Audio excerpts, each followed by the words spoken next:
Welcome students. I welcome you in Roman English classes. Today I am going to discuss Aristotle as a critic. In this topic I will cover everything related to Aristotle. Every point will be discussed here. I will discuss Peripedia, Anagnosis, Hemersia, Aristotle's theory and tragic hero and his different kinds of terms related to Aristotle. I will discuss everything that comes in the examination regarding Aristotle. First of all, I would like to say that if you have not seen my first video on Plato, then first watch that video, then watch this video, because Plato's views are different from Aristotle's views. Both have very different views regarding poetics or literature. In this lecture, first of all, I would like to tell you that you have heard the work of Plato, that is Republic. In the Republic, Plato talks about ideal state. But in the ideal state, Plato wants to say that poets should be banned from the society. In this sentence, he wants to say that poets are useless in the society. They do not give any kind of knowledge. They do not give any kind of advantage to the society. In Plato's academy, Aristotle was a disciple. You know that Aristotle had studied in Plato's academy when he was only 17 years old. Plato was very impressed with Aristotle, and Aristotle was called the brain of the academy. But Aristotle was not satisfied with Plato's views. He had different opinion about literature, and Plato had different opinion about literature. In this lecture, I am going to cover everything about Aristotle as a critic. So we start, and please note down all the points that I have mentioned in the blackboard, and in this class I will discuss everything, and you can note down all the important points of this topic, and I am going to discuss Aristotle as a critic. First of all, we talk about Aristotle's life period. Aristotle's life period was 384 to 332. You may note down that Aristotle's period was 382 to 322. Second thing that you have to note down in your notebook, that is Aristotle was a Greek philosopher. Aristotle was a Greek philosopher and polymath. What is polymath? Polymath is a person who has a vast knowledge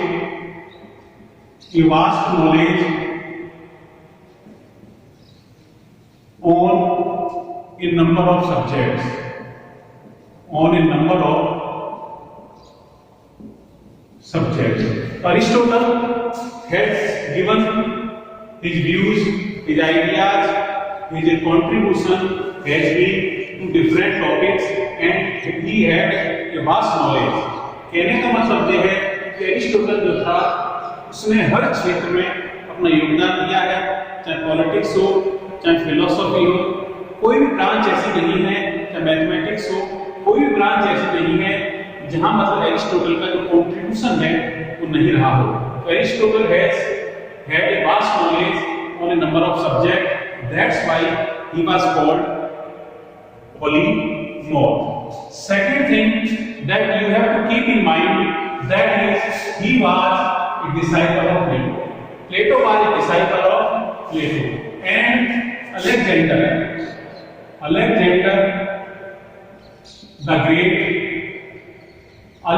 the Great was disciple of Alexander the Great was disciple of Aristotle. You should know that Alexander the Great was a disciple of Aristotle, and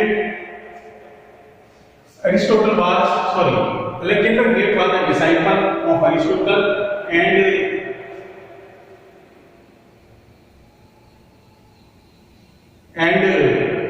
Aristotle was a disciple of Plato.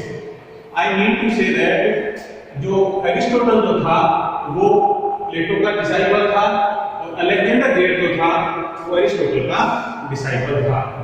Second thing ये ध्यान रखनी है that Aristotle had studied in Plato academy. Plato's academy.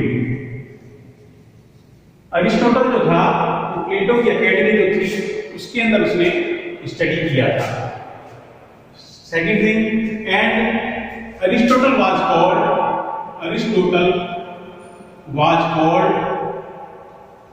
The mind of the academy. Aristotle को मतलब उस academy का mind कहा जाता था, ब्रेन कहा जाता था, and Plato was very much impressed with Aristotle. But after the death of Plato, Aristotle had to leave this academy because the academy, some people did not want Aristotle to remain in this academy. That's why he left academy after the death of Plato. Next thing that you have to keep in mind is that birthplace. Aristotle was born at Stagina. Stagina is a place at Chalcedonian Lea. Chalcedonian Lea is a big place, and in this place, Stagina, you have to keep in mind that Aristotle का जन्म स्टेजिना नामक स्थान पर हुआ था, जो कहाँ पर है? ग्रीक में है. Third thing that you have to find, next thing that you have to keep in mind, that is Macedonia.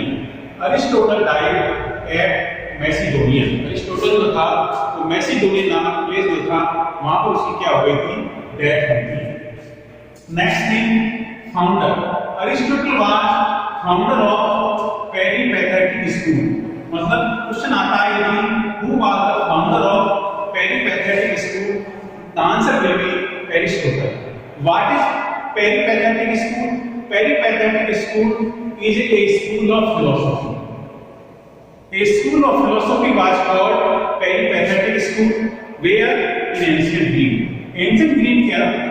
Greece के अंदर जो peripatetic school जो था उसको एक तरह से जो philosophy का स्कूल जो था उसे peripatetic school के नाम से जानते थे. Study in academy. Third thing, the next thing that you have to keep in mind that Aristotle had studied in academy that belongs to Plato. That belongs to Plato, or we can say that academy was established by Plato. Tutor. He has been tutor of Alexander the Great. As I mentioned that Aristotle had been the tutor of Alexander the Great. Now we comes to the works of Aristotle. Poetics. Aristotle has written only two works which are Poetics and Rhetoric. Poetics and rhetoric. Rhetoric means aesthetic art. Rhetoric means aesthetic art. इसके अंदर उसने aesthetic art के बारे में बताया है, जो मतलब जिसके अंदर पेंटिंग है, म्यूजिक है, जो सोलर संबंधी आर्ट जो होती है वो rhetoric के अंदर है, और जो ट्रेजेडी की जो बेसिक बात की है वो उसने पोइटिक्स के अंदर की है. So you have to keep in mind that Aristotle has written only two works, poetics and rhetoric. Basically these two works. Now we come to the three terms. Aristotle has given three terms that you have to keep in mind, which are this: ethos, logos, or pathos. And these three terms have been given by Aristotle. Now try to understand what is ethos. Ethos means establishing your authority to speak on the subject. इसका मतलब ये है जब आप किसी subject के ऊपर बोलना चाहते हैं तो सब्जेक्ट के ऊपर तुम्हारी अथॉरिटी कितनी है, तुम्हारी पावर कितनी है। ethos का मतलब जो भी आप बोलना चाहते हैं किसी सब्जेक्ट के ऊपर, उस सब्जेक्ट के ऊपर तुम्हारी पावर कितनी है, तुम्हारी अथॉरिटी कितनी है, उसका मतलब होता है ethos. Next term that has been given by Aristotle is logos. Logos means logical argument.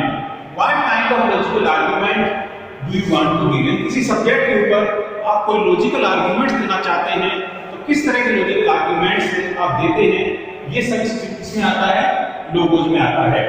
और लास्ट टर्म जो है वो pathos. Pathos means attempt to sway an audience emotionally. मतलब जब आप अपनी बात कह रहे हैं या कोई प्ले लिख रहे हैं, कोई ट्रेजेडी लिख रहे हैं, तो उसके अंदर आप कितना ऑडियंस को इमोशनली मतलब फ्लो कर पाते हैं, स्वे कर पाते हैं, ये बात पैथो में आती है. आप उसके अंदर कितना जो फियर का भाव है, इमोशंस का भाव है, उसको कितना आप क्रिएट कर पाते हैं, तो ये सब किसमें आएगा, पैथोस के अंदर आएगा. ये थोड़ी सी जानकारी थी. अब हम आगे बढ़ते हैं.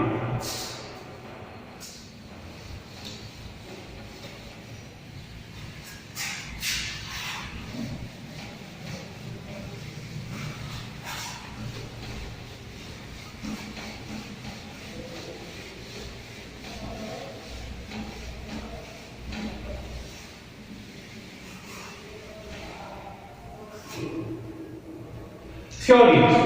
Now we talk about Aristotle's theory. Aristotle's theory.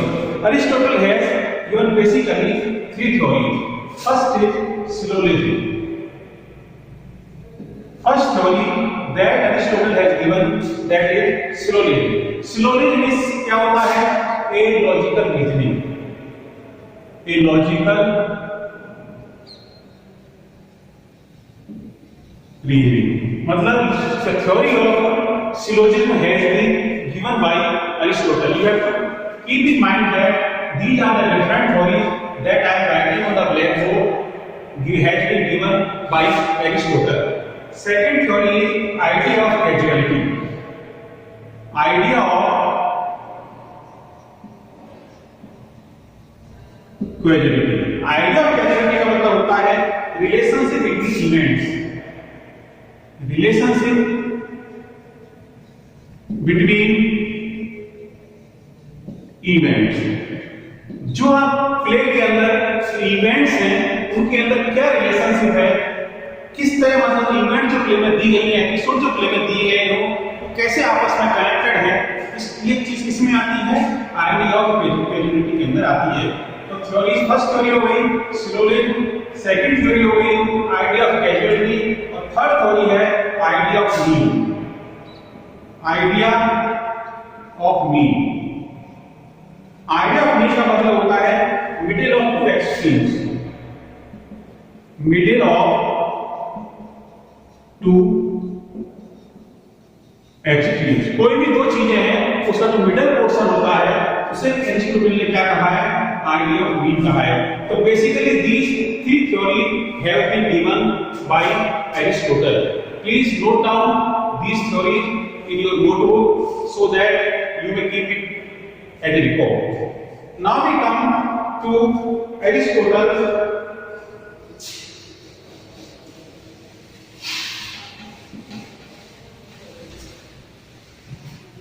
How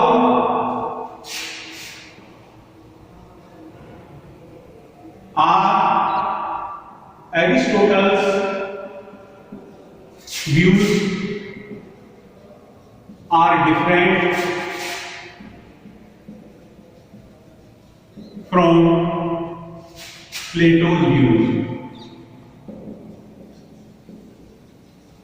किस तरह मतलब अरिस्टोटल के जो व्यूज हैं वो प्लेटो से कैसे डिफरेंट है, ये इंपॉर्टेंट पार्ट है, ये तुम्हें ध्यान रखना है, ये एग्जाम की दृष्टि से बहुत इंपॉर्टेंट है.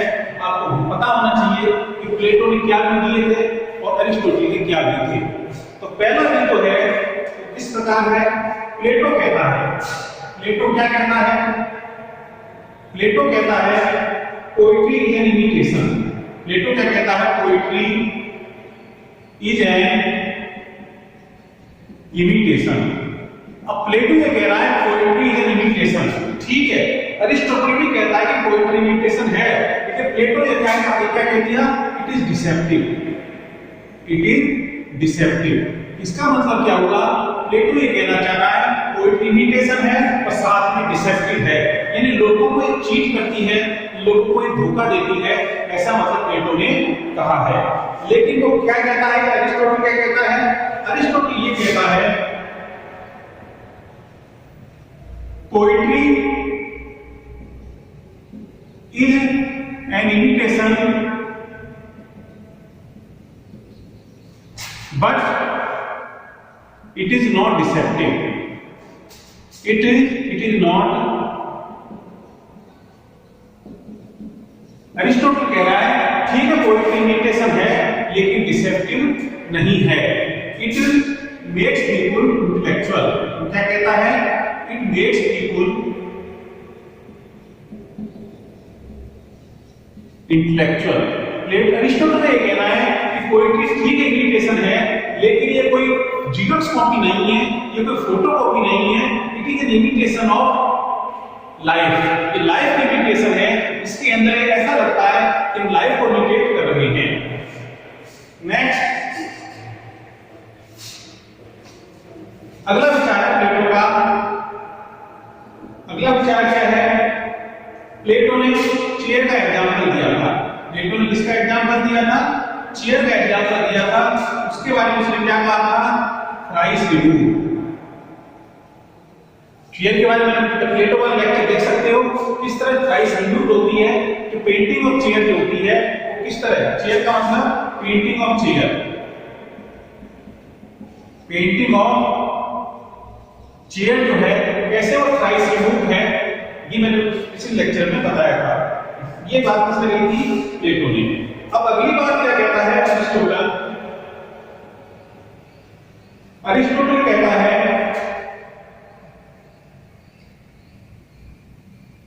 Art is a creative imagination. Art is a creative imagination. Plato ये कहना चाह रहा है आर्ट जो होती है, आर्ट वाला पोइट्री जो होती है, कोई भी चीज होती है उसके अंदर क्रिएटिविटी आती है, और ये तरह की क्रिएटिव इमेजिनेशन है। किसका विचार? ये विचारों का ध्यान रखना है कि कौन सा विचार किसका है।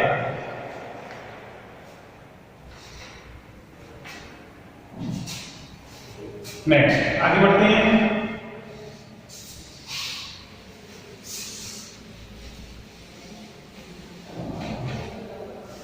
नेक्स्ट प्लेटो ने वर्क लिखा था, जैसा मैंने बताया था प्लेटो ने वर्क लिखा था, उसका नाम था रिपब्लिक।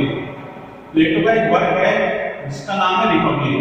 इस रिपब्लिक के अंदर प्लेटो जो है आइडियल स्टेट के बारे में बात करता है। इसके बारे में बात करता है आइडियल स्टेट। अब आइडियल स्टेट क्या होती है? आइडियल स्टेट वो होती है जिसके अंदर सभी लोग आराम से अपना जीवन जीते हैं, जिसके अंदर ट्रुथ होता है, किसी तरह की धोखाधड़ी नहीं होती है। लेकिन प्लेटो ये कहता है कि आइडियल स्टेट से पोइट्स जो है, poets should be banned, poets should be banned from ideal state. Plato ये कहता है आइडियल स्टेट से पोइट्स को मतलब बैन कर देना चाहिए। बैन इसलिए कर देना चाहिए क्योंकि वो लोगों को इमोशनली मतलब बहुत ज्यादा परेशान करते हैं। इमोशन के पोइट जो होते हैं लोगों के माइंड से खेलते हैं, वो कल्पना वाली बातें करते हैं, और वो समाज में किसी तरह की कोई अच्छा काम नहीं करते हैं, समाज में कोई नॉलेज नहीं लेते हैं, समाज का पोइट से कोई विकास नहीं होता है। ऐसा इसका मानना था, प्लेटो का मानना था। तो उसकी नजर में पोइट्री या पोइट जो है वो समाज के लिए किसी काम की नहीं है। इसीलिए प्लेटो ने कहा था कि poets should be banned from ideal state. ठीक है, अरिस्टोटल क्या कहता है? अब अरिस्टोटल ने क्या विचार दिया इसके संदर्भ में, ये ध्यान देना है हमको। पोइट्री रिप्रेजेंट्स, अरिस्टोटल क्या कह रहा है? Poetry represents the reality of life, the reality of life. अब अरिस्टोटल ये कह रहा है पोइट्री के अंदर जो भी बातें आती हैं वो रियल होती हैं। पोइट जो क्या करता है, लाइफ को ही इमिटेट करता है पोइट्री के अंदर, जो वो समाज में देखता है उसी को वो पोइट्री में लिखता है। अरिस्टोटल का ये कहना है पोइट्री जो है वो लाइफ को इमिटेट करती है, लाइफ की जो रियलिटी है उसको बताती है। और ये क्या कहता है, पोइट्री गिव्स, सेकंड चीज वो कहता है poetry gives new knowledge, poetry gives new knowledge, creates better state of mind, creates better state of mind। अब अरिस्टोटल ने दो बातें कही हैं। पहली बात, पोइट्री जो है नॉलेज देती है, पोइट्री से लोगों को क्या मिलती है, नॉलेज मिलती है। जब पोइट जो है लाइफ को इमिटेट करता है तो लोगों को पता चलता है कि लाइफ कैसी होनी चाहिए, किस तरह की होनी चाहिए, लोग कैसा जीवन जीते हैं। इससे पीपल को मतलब नॉलेज प्राप्त होती है और creates better state of mind. इससे उनका जो माइंड जो है वो एक बेटर स्टेट में आ जाता है, लोगों के माइंड जो होता है वो पॉजिटिव बन जाता है लाइफ के प्रति। ये दो बातें अरिस्टोटल ने यहाँ पर कही हैं। अगली बात जो है देखते हैं आगे क्या कहता है प्लेटो।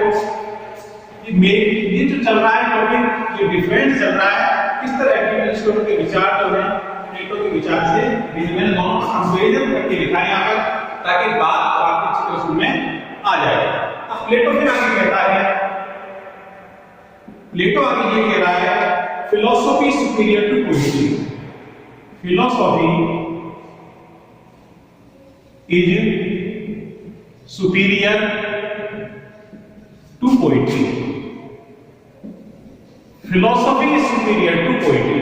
प्लेटो क्या कह रहा है, फिलॉसफी से पोएट्री से फिलॉसफी ज्यादा बड़ी होती है।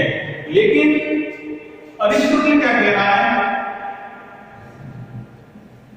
Poetry and philosophy are the same. लेकिन अरिस्टोटल का यह कहना है जो पोएट्री होती है या फिलॉसफी होती है वो एकदम सेम होती है।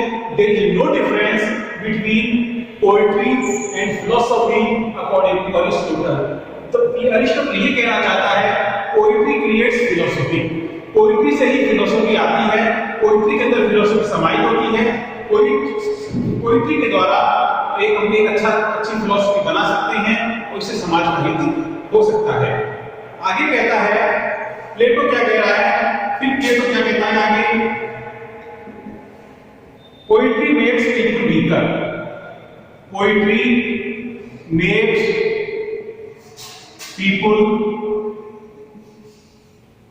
Weaker, poetry makes people weaker. Plato ये कह रहा है कि पोएट्री से क्या होता है, लोग जो है कमजोर होते हैं। लोग कमजोर इसलिए होते हैं कि पोएट्री लोगों की इमोशंस, जो फीलिंग्स होती हैं उसको प्रभावित करती है, इससे लोग इफेक्ट होते हैं और वो कमजोर हो जाते हैं।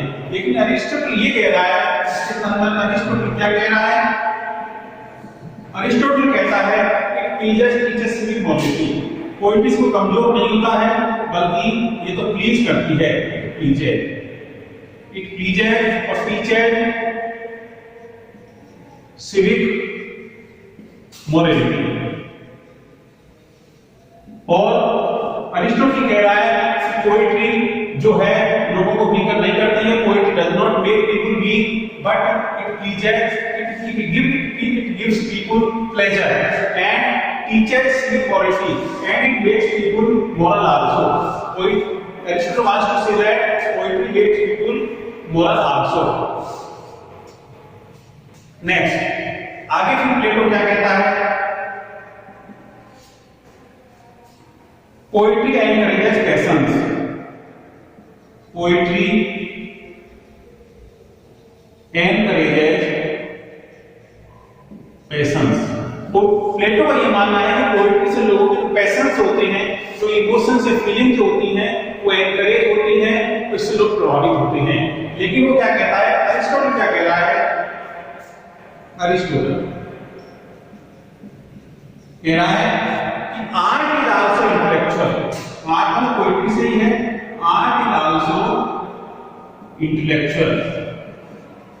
इसका मतलब ये हुआ poetry makes people intellectual also, poetry से पैशन हो सकता है एनकरेज होते हो, लेकिन इससे लोग जो है वो क्या होते हैं, इंटेलेक्चुअल हो जाते हैं।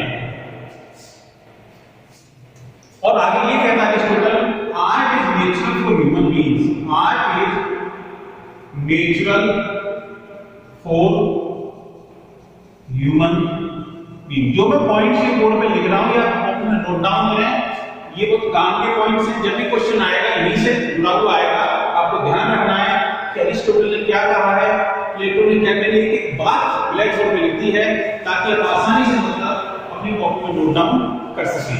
तो अरिस्टोटल कह रहा है art is natural for human beings. आगे बढ़ते हैं।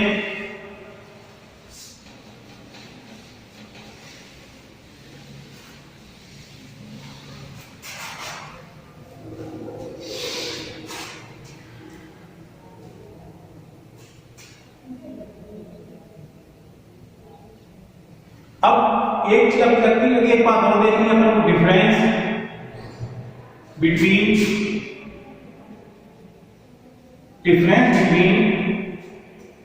Poetry and history, poetry and history. एक बात यहां पर अरिस्टोटल हो गई है, मतलब पोइट्री और हिस्ट्री में क्या डिफरेंस है ये भी अरिस्टोटल ने बताया है। तो अरिस्टोटल क्या कहता है, पोइट्री जो होती है, पोइट्री इज फिलोसॉफी। जैसा कि मैंने बताया पोइट्री क्या होती है, पोइट्री जो होती है वो फिलोसॉफी होती है, ध्यान रखना है। पोइट्री और हिस्ट्री क्या होती है, फैक्चुअल। हिस्ट्री इज फैक्चुअल, मतलब हिस्ट्री के अंदर वो चीजें आती हैं जो फैक्ट घटे हैं, जो घटनाएं घटी हैं वो आती हैं। लेकिन पोइट्री के अंदर फिलोसॉफिक चीजें आती हैं, लोगों के आगे क्या करना है, लोगों की सोच को मतलब चेंज करना है, तो पोइट्री के द्वारा ही हो सकता है, हिस्ट्री के द्वारा नहीं हो सकता है। तो Aristotle wants to say that poetry is better than history. दोनों में क्या होगा, इसका मतलब कंक्लूजन ये निकला, poetry is better than history. Poetry जो होती है वो हिस्ट्री से क्या होती है, बेटर होती है। अब हम बात करेंगे उसकी बुक की। जैसा कि मैंने बताया अरिस्टोटल की जो मेन बुक जो है उसका नाम है पोएटिक्स। अब हम पोएटिक्स की बात करेंगे यहां पर।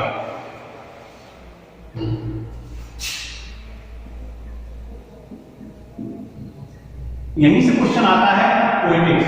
तो पहले तो ये ध्यान रखना है पोएटिक्स के अंदर 26 चैप्टर्स हैं।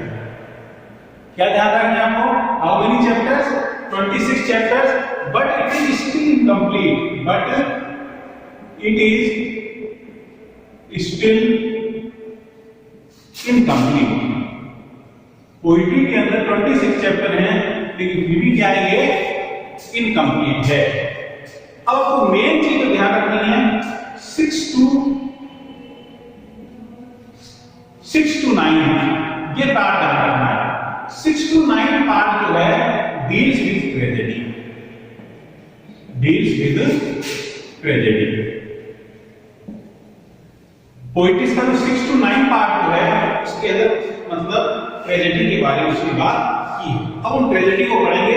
ट्रेजेडी क्या है, यही से क्वेश्चन आता है, ट्रेजेडी को अच्छे से समझना है। तो पहली चीज तो ये समझनी है 6 एलिमेंट्स ऑफ ट्रेजेडी। पहली चीज ध्यान रखो 6 एलिमेंट्स ऑफ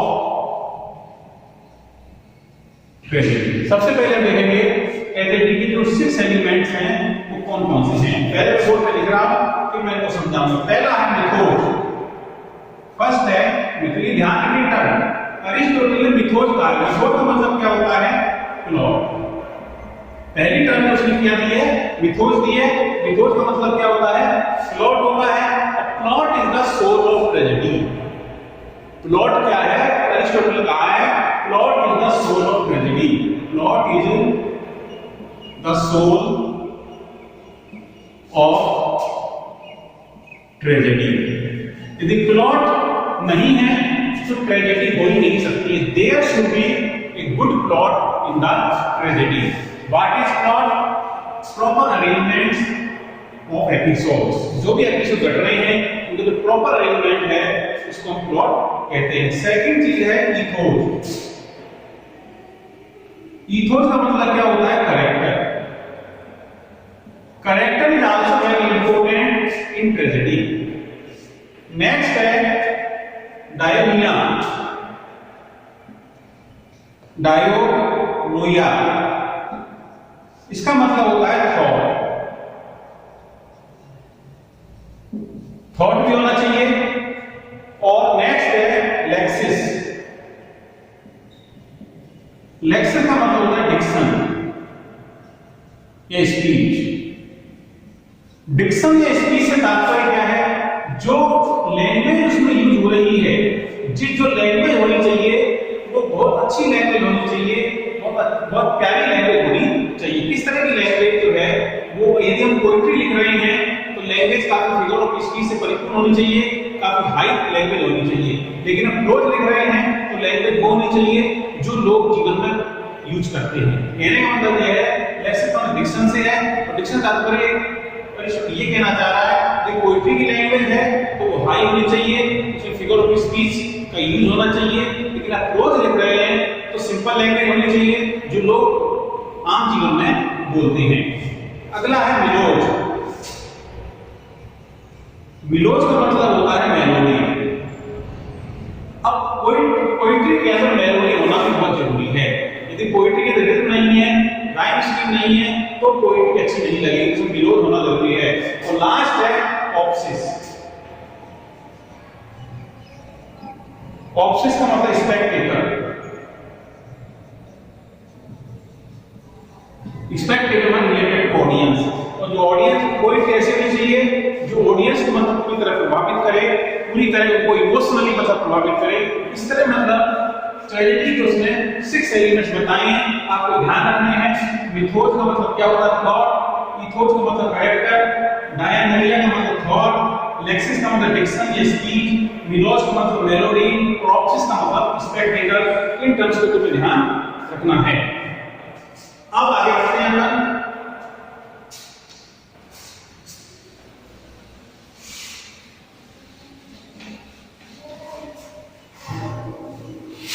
प्लॉट। अरिस्टोटल ने 2 प्रकार के प्लॉट बताए हैं। पहला है सिंपल प्लॉट और दूसरा है complex plot.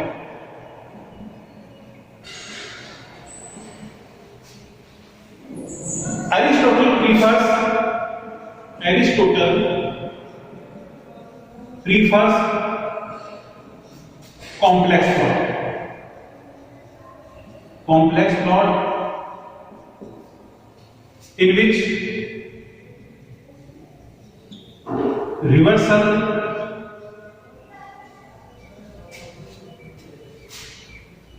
is found.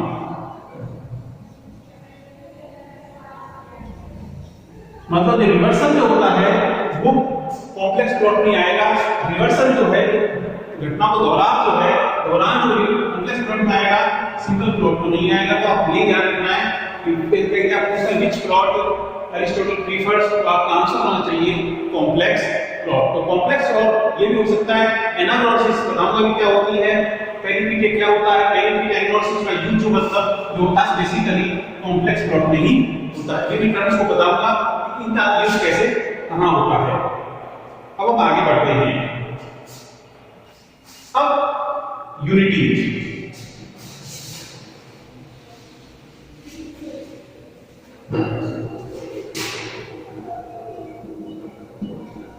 Aristotle 3 unity बताई है। Time, action, place. Time, action, place. Action is the most important. Unities की बात की जाए तो एक्शन जो होना ही चाहिए, एक्शन इज मस्ट। ये अवॉइड हो सकते हैं but action can not be avoided. ध्यान रखना है एक्शन तो होना ही चाहिए। Without action there can be no tragedy. ध्यान रखना है एक्शन तो उसमें होना ही चाहिए। अब हम पढ़ते हैं प्लॉट्स के कौन कौन से पार्ट्स होते हैं। अब टॉपिक डालेंगे अपन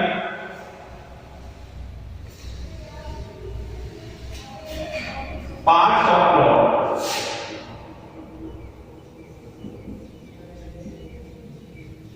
टॉपिक क्या हो गया? Parts of plot. इसमें पहला है एस्टोनिशमेंट। एस्टोनिशमेंट,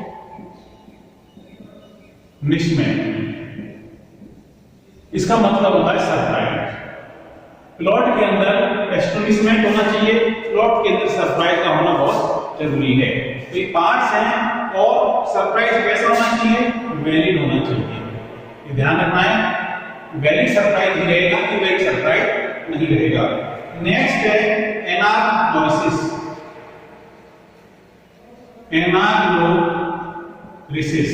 एनाग्नोसिस का मतलब होता है रिकॉग्निशन।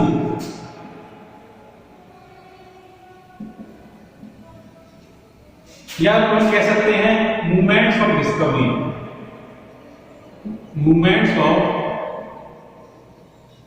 टर्म की मीनिंग आपको ध्यान रखने हैं, याद रखने हैं कि एस्टोनिशमेंट आता ही होगा आपको, इसका भी ध्यान रखना। एनाग्नोसिस का मतलब होता है रिकॉग्निशन या मूवमेंट्स ऑफ डिस्कवरी।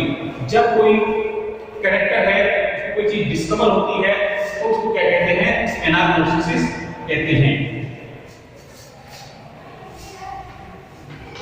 अगला है पेरिपीडिया। नेक्स्ट टर्म है पेरिपीडिया।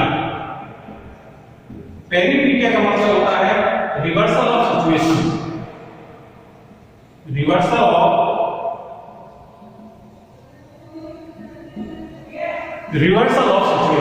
सिचुएशन। रिवर्सल ऑफ सिचुएशन क्या कहते हैं? पेरिपीडिया के जब कोई प्ले चल रहा है उसके अंदर कुछ सिचुएशन रिवर्स होती है तो उसको हम क्या कहते हैं? पेरिपीडिया कहते हैं। नेक्स्ट आता है कैथारसिस। ये इंपॉर्टेंट है सबसे ज्यादा।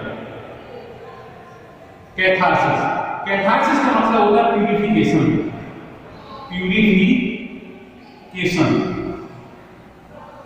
कैथारसिस का मतलब क्या होता है? Purification of emotions. इसका इमोशंस का प्यूरिफिकेशन ऑफ इमोशंस। इसमें दो इमोशंस आती हैं, एक पिटी एंड फियर। यदि किसी प्ले के अंदर पिटी और फियर है तो मतलब एग्जाम्पल ले सकते हैं किंग लियर का। एग्जाम्पल किसका ले सकते हैं अपन? किंग लियर का। किंग लियर को जब हम देखते हैं किस तरह उसकी डॉटर्स को घर से निकाल दिया है तो हमें उसको देख कर क्या आती है? पिटी आती है। ठीक है ना? क्या होती है? हमको देख कर क्या आती है? पिटी। तो पिटी जो रिलेटेड होती है पास्ट से रिलेटेड, ध्यान क्या रखना है, पिटी जो होती है वो पास्ट से रिलेटेड होती है। और फियर का भी किससे रिलेटेड होती है? ये फ्यूचर से रिलेटेड। पिटी जो होती है पास्ट से रिलेटेड होती है, और फियर जो होता है फ्यूचर से रिलेटेड होता है। फ्यूचर डर कैसा? हमारे साथ भी ऐसा हो सकता है।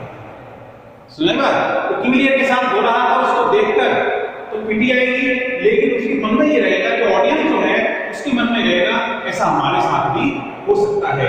तो वो ट्रेजेडी जो कैथारसिस उत्पन्न करती है, जब इमोशंस का जब प्यूरिफिकेशन हो जाता है, जब पिटी और फियर की जो फीलिंग्स बाहर आती हैं तो वो सच्ची ट्रेजेडी कहलाती है।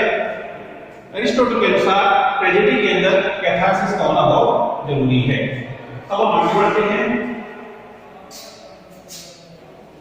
Tragic hero.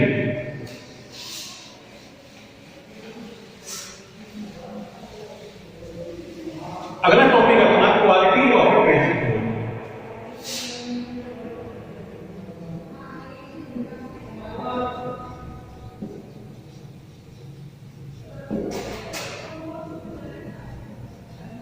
ट्रेजिक हीरो के अंदर कौन कौन सी क्वालिटी है? मैंने इस लेक्चर के अंदर everything, I have covered everything related to Aristotle tragic, कुछ भी नहीं छोड़ा है।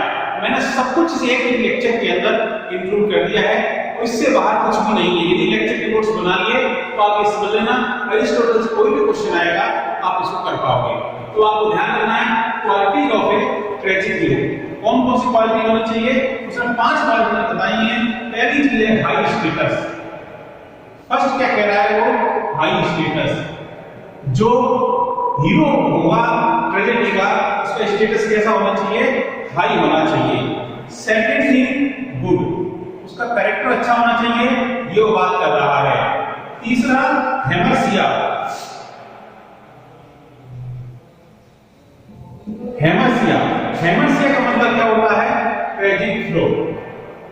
ट्रेजिक फ्ला माने कमी, दोष। जो उसके अंदर हेमर्सिया में क्या होता है? ट्रेजिक फ्ला जो होता है, कोई हर चीज, हर व्यक्ति के अंदर कोई ना कोई कमी होती है, तो जो हीरो जो है उसके अंदर थोड़ी बहुत कमी होनी चाहिए, बिल्कुल एकदम गॉड हीरो जो है वो गॉड की तरह नहीं होना चाहिए, उसके अंदर थोड़ी बहुत कमी होनी, जैसे ह्यूमन बीइंग ह्यूमन बीइंग्स के अंदर कोई ना कोई फ्लॉ होता है, कोई ना कोई कमी होती है, तो अरिस्टोटल के अंदर ट्रेजिक हीरो जो है उसके अंदर कोई ना कोई इसकी वीकनेस होना बहुत जरूरी है। नेक्स्ट है realistic character. Realistic character, realistic character जो होना चाहिए वो रियलिस्टिक होना है, गॉडली कैरेक्टर से काम नहीं चलेगा। कैरेक्टर ऐसा नहीं कि भगवान ही हो, भगवान तो सब कुछ कर सकते हैं, ऐसा कैरेक्टर नहीं चाहिए। True to life, realistic character का मतलब क्या है? ट्रू टू लाइफ, लाइफ के प्रति कैसे जैसा लगे वास्तव में ऐसा हो सकता है, ऐसा हमारे साथ हो सकता है, ऐसा होना चाहिए। और नेक्स्ट चीज है कंसिस्टेंसी।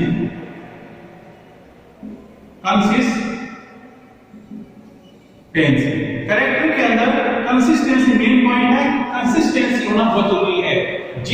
जो कैरेक्टर शुरू में है, यदि कोई अच्छा है तो अच्छा ही रहेगा लास्ट तक, खराब है तो लास्ट तक खराब ही रहेगा।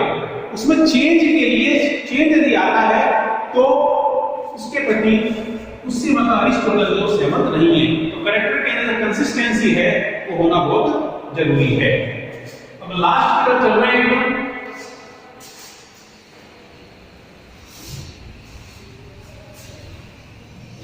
प्रोलोग क्या होता है ये बताया स्टूडेंट ने। प्रोलोग क्या होता है? प्रोलोग क्या होता है? ये इंट्रोडक्शन होता है। It is an introduction. ध्यान रखना, प्रोलोग क्या होता है? It is an introduction. यदि किसी का इंट्रोडक्शन दिया जाता है तो प्ले पूरा इंट्रोडक्शन पार्ट होता है, उसे क्या कहते हैं? प्रोलोग कहते हैं। अब उसने कोरस भी बताया। कोरस क्या होता है? कोरस क्या होता है? एक ग्रुप ऑफ सिंगर। कोरस क्या होता है? Group of singer. ये क्या काम करता है? Comment on the action. इसका मतलब क्या है? Comment on the action. जो एक्शन चल रहा है उसके ऊपर कमेंट करके होती है, वो काम किसका होता है? वो कोरस का होता है। अब उसने 3 डायरेक्शन बताए हैं। Directions of the stage, last point है डायरेक्शंस ऑफ द स्टेज। उसे 3 डायरेक्शन बताए हैं। पहली है स्ट्रोपी। पहला डायरेक्शन क्या बताया है? स्ट्रोपी। स्ट्रोपी का मतलब क्या होता है? Move from one direction to another. Move from one direction to another. यदि कैरेक्टर जो है एक डायरेक्शन दूसरे दिशा में जाता है उसे हम क्या कहते हैं? स्ट्रोपी कहते हैं। आप ध्यान रखना, स्ट्रोपी। नेक्स्ट है antistrophe. Antistrophe. Antistrophe मतलब क्या होता है? Right to left. Right to left, right से लेफ्ट की तरफ जाएगा वो कैरेक्टर तो क्या कहलाएगी? Antistrophe. और लास्ट है इपोड। इपोड क्या होता है? Stand still. Stand still. Stand still क्या होता है? कीबोर्ड कहलाता है। बिल्कुल एकदम स्टिल माने साइलेंट खड़े हुए, उसको 3 टर्म याद रखनी है। Strophe and strophe antistrophe, keyboard. Strophe का मतलब क्या होता है? Move from one direction to another. Antistrophe right to left, and keyboard means stand still. These things you have to keep in your mind clearly. तो last point जो है वो है 2 वर्ड्स और है केवल, उसके बाद अपना लेसन कंप्लीट हो जाएगा। एपिसोड। ये सिंपल सा सबको आता होगा, मैं बता रहा हूं। मैं एपिसोड क्या होता है? एपिसोड क्या होता है? Different act. डिफरेंट एक्ट जो प्ले के अंदर होते हैं उसको अपन क्या कहते हैं? एपिसोड कहते हैं। और एक शब्द और याद कर लो, एग्जोड। एग्जोड का मतलब क्या होता है?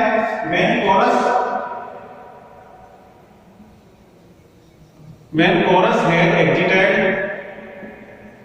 the stage. जब कोरस जो है स्टेज को छोड़ देता है उसे क्या कहते हैं? एग्जोड कहते हैं। मैंने आपको इसके अंदर अरिस्टोटल की हर चीज बता दी है, अरिस्टोटल की थ्योरी बताई है, अरिस्टोटल के वर्क बताए हैं। How Aristotle's views from Plato's views are different. ये सब चीजें मैंने डिस्कस की हैं। मुझे लगता है आपको लेक्चर पसंद आएगा। यदि आपको लेक्चर पसंद आता है तो चैनल को सब्सक्राइब करें। अपना नया चैनल है और ये सेकेंडरी लेक्चर है। चैनल का नाम है रोमन इंग्लिश क्लासेस। तो सर्च करेंगे तो आपको YouTube पे मिलेगा। बिल्कुल इनिशियल स्टार्टिंग कर रहा हूँ मैं, आपको एक एक चीज बहुत बेहतरीन तरीके से लेकर आऊंगा। मैंने काफी स्टडी करके ये पॉइंट्स बनाए हैं, मैं चाहता हूँ आप इनका लाभ उठाएं। और यदि आपकी कोई क्वेरी है, if you have any query, if you have any query, तो व्हाट्सएप नंबर जो है वो मेरे इस प्रकार है 7976616340। यदि आपको क्वेरी है, कोई सजेशन है आप देना चाहते हैं, कोई आप कोई सजेशन देना चाहते हैं कि सर क्लास में किस तरह और चेंजेस लाने आपको देना चाहते हैं, तो आप इस नंबर पर मुझे मैसेज कर सकते हैं, मैं आपको रिप्लाई करूंगा। Okay, that's all for today. Aristotle ने पूरा कर लिया है, मुझे लगता है आपको समझ में आ गया होगा। Thank you for this class. Okay.